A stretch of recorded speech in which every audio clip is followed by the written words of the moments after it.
આજે હું બનાવું છું વઘારેલી કઢી રોટલી. મમ્મી આપણે અહીંયા શું શું લીધું બતાવી દો ને. મેં અહીંયા લીધી છે રોટલી, ઝીણો કાપેલું લસણ, કાંદા, મરચા, લીમડાના પાન, ચણાનો લોટ, છાશ અને આદુ મરચા. લીધું 2 ચમચી ચણાનો લોટ, ધાણા જીરું, હળદર, લાલ મરચું આપણે ઓછું લઈશું, આદુ અને મરચાં લીધા છે ને એટલે નમક.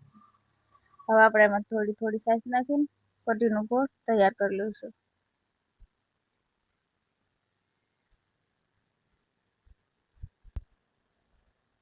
મમ્મી તમે થોડી થોડી છાશ કેમ લેશો?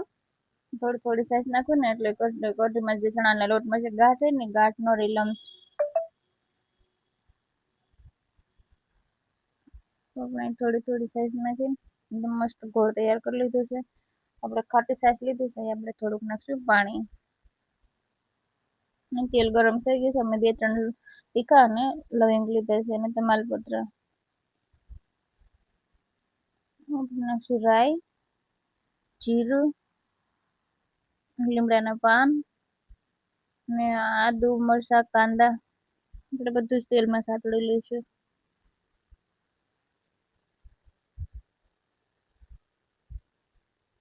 અમે રોટલીને આ રીતે ટુકડા કરી લીધા છે. કઢીનો વઘાર પણ તૈયાર થઈ ગયો છે. આપણે નાખી દઈશું એમાં આદુ મરચાં વાટેલા.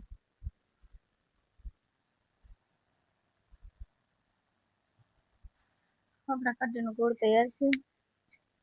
હવે આપણે કઢીનો વઘાર કરી લઈશું.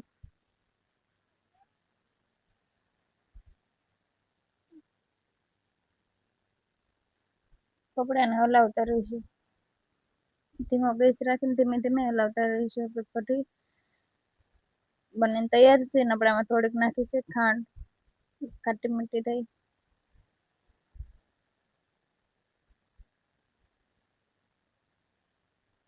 કઢી થોડીક ઉકળે એટલે આપણે નાખી દઈશું આમાં રોટલી. જેવા કઢી બનીને તૈયાર છે. આપણે નાખી દઈશું રોટલીના ટુકડા. મમ્મી હવે આપણે આને કેટલી વાર સુધી પકાવવાનું છે? બસ આપણે આ 2 મિનિટ પકાવવાનું છે. 2 મિનિટ ઢાંકીને મૂકી દેવું એટલે આપણે કઢીની રોટલી બનીને તૈયાર.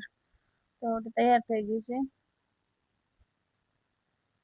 આ મારી વઘારેલી કઢી રોટલી બની તૈયાર છે.